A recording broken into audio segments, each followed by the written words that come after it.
the book that hope and fear are the two wings of a believer. And a person has to always maintain the balance between hope and fear. A person cannot go to an extreme in having too much hope, nor can they go to an extreme in having too much fear.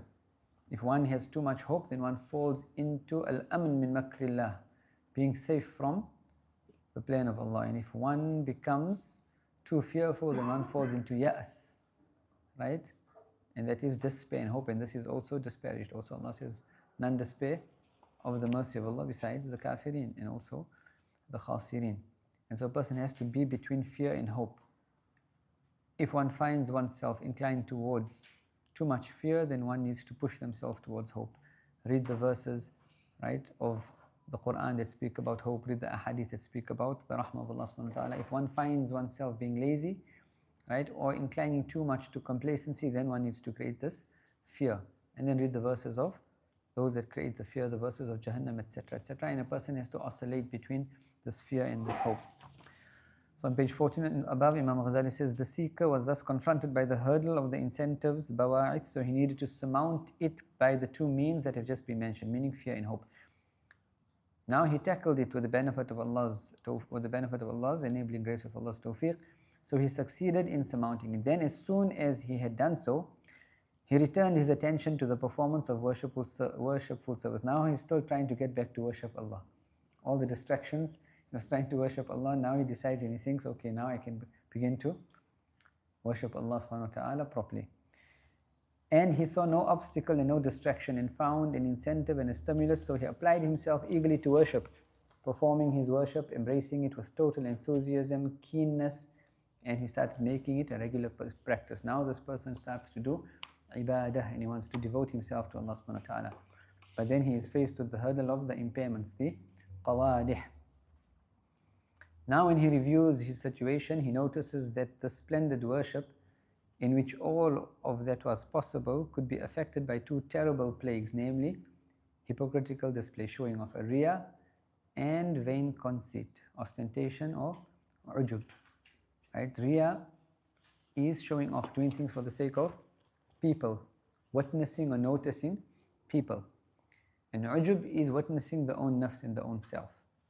We can get rid of wanting to be with people or noticing people, but now even when one is on their own worshipping Allah subhanahu wa ta'ala, one is caught up in their own self. And this is the shirkul khafi the Prophet ﷺ spoke about, the hidden shirk. And he said it is as difficult to decipher and detect, just as one would find difficulty in detecting a namlatun sawda ala sakhrati as-samma fi laylatil dhalma, a black ant on a black rock or a smooth rock in the darkness of the night. And this is the hidden shirk. And again, if the path to Allah is to accuse ourselves of insincerity, then we all have to accuse ourselves of doing actions with riya, to show off, and having ujub, being conceited and being in vain, and witnessing our own selves and thinking that we are something. Because we won't seek the cure if we don't accuse ourselves of. So who of us who of us show off with their ibadat and are full of ujub in their ibadat? Raise their hands, right? And obviously we say jokingly here, but when a person is with Allah, one has to acknowledge that to Allah in a sense of brokenness. That, Ya Allah, my entire life is just for the sake of people. Everything I'm doing is showing off. Everything I'm doing is just full of pride and conceit and arrogance. And this is the greatest form of acknowledgement. Acknowledgement is not just a thought that crosses the mind. Because when you have an ailment, imagine if you tell us, oh, I got cancer, I got cancer, I got cancer, I got cancer. If you don't tell the doctor you got cancer, you're not going to get the cure. So acknowledging also on spiritual diseases, you have to complain to who? You have to complain to the doctor, right? And the way you complain, if you tell the, imagine you're passing by, you see the doctor in the car, hey, by the way, I got cancer, right? But if you come to the doctor and you beg him and you plead him and you ask him, and he knows how to pay. Okay, cancer might be a different example, but a disease which you know he has and he's proficient in being able to assist you with, he's going to help you according to how you come to him. Imagine if you come to him with arrogance. Yeah, doctor, they said I should come to you. I don't know, check it out. It depends on the doctor now if he's got time for you. But imagine if you come to the doctor, with humbleness, right? Meekness, crying, complaining, realizing the detriment of this illness and how it's actually going to cause your destruction. The doctor will have, and this is how we need to. And when Allah subhanahu wa ta'ala sees that we are sincere in acknowledging but also wanting to be cured of this, then it is all in Allah's hands. We ourselves will never be able to extricate ourselves from any of our spiritual diseases. Right? We are caught up in it, and it is our nature. Deficiency and imperfection is our nature. And it is only when Allah subhanahu wa ta'ala decides, and then He lifts that tribulation off from you. And also when a person finds themselves now, perhaps, okay, I don't actually have certain problems that I used to have, they then shouldn't become proud and arrogant thinking, mashallah, now I don't have this particular quality anymore. Because Allah subhanahu wa ta'ala can very well give it back to you. Right? And what's worse, as Imam Ghazali says, is for a person to think that they're being cured of pride and arrogance and showing off, etc. And so he says, you've cut the branches of the tree. And you've even cut the tree trunk, not realizing that the roots were still hidden. And so now you behave like you don't have the disease. So now when it manifests, you are not even aware that it's, right? And it's like having a tumor now on the spinal cord, which you don't even, so you took out the tumor from maybe the brain or wherever it was, but it starts to develop again, and there's no way in which you actually find. How many, Allah subhanahu wa ta'ala even gives us examples of this, how many people, right, we find, they find out after 10, after 15, after 20 years that they've had a tumor in their body, but which is now too late. And there were absolutely no signs, nothing actually gave an indication that they were sick. Likewise with the spiritual diseases, we have spiritual tumors in our hearts, and we might not even be aware of them. And so the cure for riya is ikhlas, and the cure for ujub is sidq. Imam Ghazali will speak about this. So he would at one time perform his act of obedience to impress other people and thereby spoil it. Impressing other people, and we spoke about this, we give that example, you're sitting at home, you're reading your Quran, or you're preparing your presentation, whatever, and our minds are constantly, what are people going to say? What are people going to say when I do that in front of them? When I read this verse of Quran, when I'm going to give this talk or that lecture, when I'm going to give that presentation, people are going to say, mashallah, what a nice talk, what a nice recitation, what a nice presentation, whatever it might be. And sometimes, unfortunately, we prep our young generation up and we feed them with this ujub. Speech contests and graduation ceremonies and performances.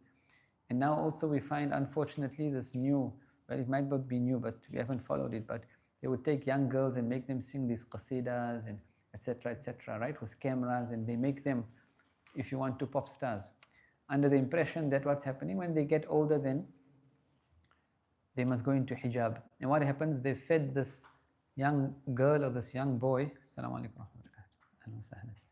they fed this young girl and this young boy with so much ujub, and then suddenly when she becomes baligh, now she must go into parda, she must go into hijab, but her nafs is craving recognition. So what happens?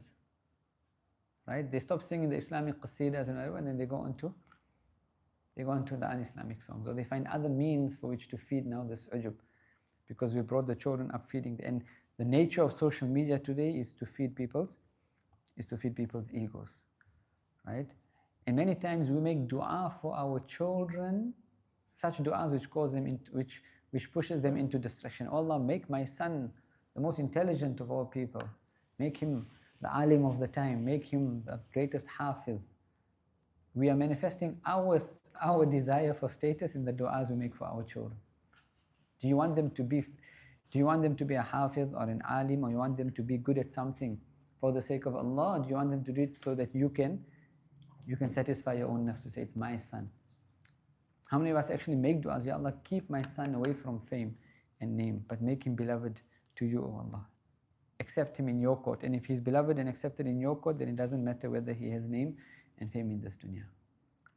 Right? And so we can cause our own destruction and the destruction of our children, even in the du'as and desires. And how many times are we not forcing, you must do this, you must go to school, you must learn, you must play the sport? Why? Is because we're seeing the other children actually doing that. And so we instill in them this competition and this vying with each other for the sake of status. Who are we doing it for? Teach the children how to be sincere, right? That they must want to do something for the sake of Allah subhanahu wa ta'ala. And if they don't want to do it, we don't have to force them to do it. And we shouldn't force them to do it just because we need to impress other people with what our children are doing. Now, on another occasion, he would refrain from that and blame his lower self, thereby indulging in self-conceit. So he would render the worship null and void, ruining and spoiling it. Right? So a person, he stops worrying about people, but now he is concerned with his own self. And even certain things, so a person is running after the dunya, right? And he likes to take money from people. And people know that he's someone who's after the dunya, and he can't say no to money. So anything that happens and there's money involved, what happens? He'll take it. If someone offers him any amount of money, he laps it up. Now he starts realizing, hey, you know what, this is a disease. So he's like, oh man, I'm a person of the dunya, I need to give it up. So now people come and give him money. What should he do? What should he do? He refuses it, right? But now he refuses it. People must see what an ascetic I am. That I'm refusing the dunya. Right? See how the nafs doesn't leave you. So what should a person do in this particular case? The Mashaykh speak about it. If when you want to say no to the nafs, you want to say no, I will not take this gift of the dunya from this person, but the nafs is telling you do it so people can say what a ascetic you are. In this situation, you take it. But what do you do? Privately, you go and you give it away. You don't use it. Right? And that's being true with Allah subhanahu wa ta'ala. Because it doesn't matter if people think I'm a glutton or people think I'm a person of the dunya, but Allah knows I'm not actually going to take. And so this time, many times, the mashayikh people will come and give them gifts, marhaba, ahlan wa sahlan, and they'll take it. You don't know what they actually did with it. They went and just, because sometimes, no, jazakallah khair, no, we can't take it, oh, you know. There can also be nafs in that. But that might also be required. How will you know? You'll only know if you call yourself to account on the spot. Why am I doing this? So Imam Ahmad bin Hanbal, it was one of the days they were fasting, and one of his friends, who was one of the people of Allah subhanahu wa ta'ala, comes to visit him. And it was the time of iftar, and he had a question to ask. So as he nears the house, the smell of the food being prepared for iftar now can be smelled from outside the home. And so the servant opens the door, Imam Ahmad bin Hanbal speaks to him and presents to him with a plate of food. He says, please take this with you when you go, you can break your fast with it. Right? He says, no, jazakallah. He says, no, please do it. The servant is watching. Asks him a third time, he refuses. After he walks a distance, Imam Ahmad bin Hanbal tells the servant, go and give him the plate, he'll take it now. So he runs after him and he says, please take this with you. So he takes the plate and he walks away. The servant is amazed. He says, how did you know he's going to take it? He said, when he came, istashrafa nafsahu. His nafs wanted it because he smelt it. And so his mujahada was to refuse. When he left, he lost all hope in receiving it. And so when I sent it now, it came without him wanting it. So he took it and he went his way. Right? And this is how the people of Allah subhanahu wa ta'ala deal with each and every single instant of every single moment of their lives. They know how to call themselves to account, and they know how to deal with Allah subhanahu wa ta'ala. But we have to learn the paradigms. That's just with regards to wealth, and with regards to our families, with regards to our spouses, with regards to our salah, our ibadah. And this is what the ihya is about. Right? Is to learn the paradigms of how to deal with Allah subhanahu wa ta'ala and to be aware.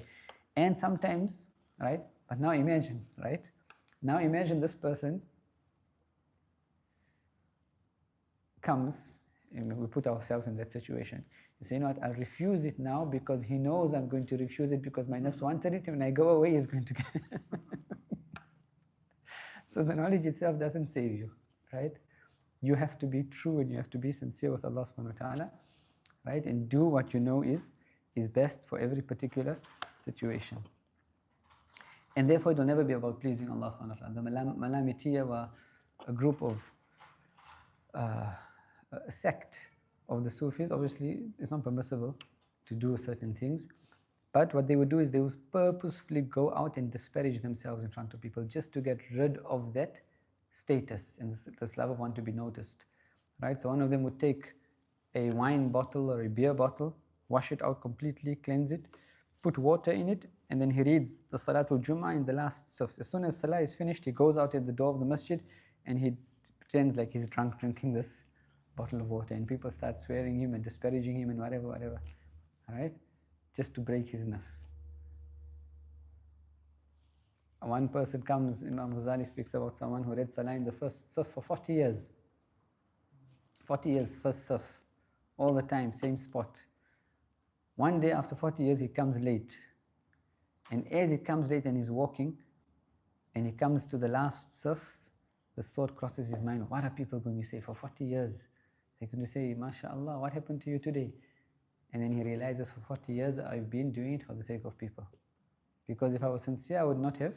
And therefore, sometimes the people of Allah will never do something all the time which will create this image in people. So one day they will read in this particular, one day they come. The idea is not to read in the first. If you've come first to the masjid, you can sit at the back. Your intention was to sit in the front, you'll get the reward for it. If the intention is to train the nafs. So I don't want to accustom my nafs to prestige. Right? So the intention is to stand in the first saf, but today I will stand behind. Tomorrow I'll go. The next day go to a different masjid as well, right? But other people, they go to different masajid so that the people of the masjid won't know when they don't wake up for Fajr that day. Right? And so that person, he gives the example, he says that person actually made qada of that 40 years of salah. Now, time. Jazakallah khair, shukran for reminding me. Let's just finish this paragraph and then we will close up. The seeker was thus confronted by the hurdle of the impairments, the qawadih, and he needed to surmount it by refraining from taunting reference to his generosity and such like, so that whatever good he had done would be preserved to his credit. He tackled this hurdle with Allah's permission, with diligence, caution, and awareness of the excellent protection of Al-Jabbar and his support. Obviously, in this ostentation is when one wants to show off.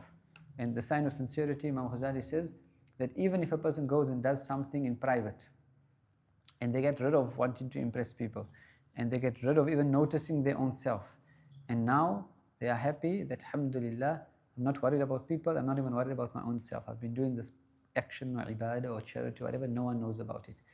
But years down the line, or months down the line, he finds out that someone had privy to what he was doing, and he gets exposed.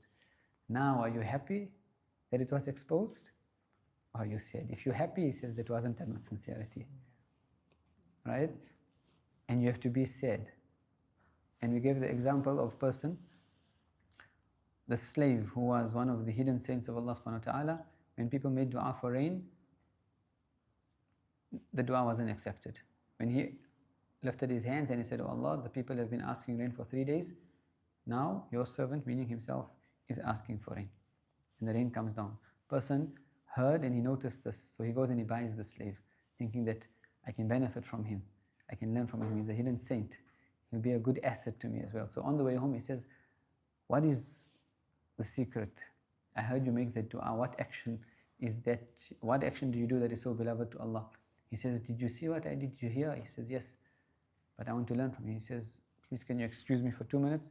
He goes, he reads 2 rak'ats of salah, and then he lifts his hand and he says, oh Allah, that secret that was a secret between you and me has been exposed, so take me towards you now. And he falls down dead. His sincerity was that he didn't even want to know, or he didn't want people to know what lied between him and Allah subhanahu wa ta'ala. What then about us who want to take a path to Allah and purify our hearts so that people will think we are sincere, or people will think that we are people of Allah subhanahu wa ta'ala. And the nafs does not give let at all. And therefore, I say, we just go through life hoping to find some general amnesty. May Allah subhanahu wa ta'ala not take us to account. Wa akhir da'wan, alhamdulillahi rabbil alameen, subhanakallahumma bihamdik, nashhadu an la ilaha illa anta nastaghfiruka wa natubu ilayk, a'udhu billahi minash shaitanir rajim, bismillahir rahmanir rahim, wal 'asr innal insana lafi khusr, innal ladhina amanu wa amilus salihati wa tawasaw bil haqq wa tawasaw bis sabr.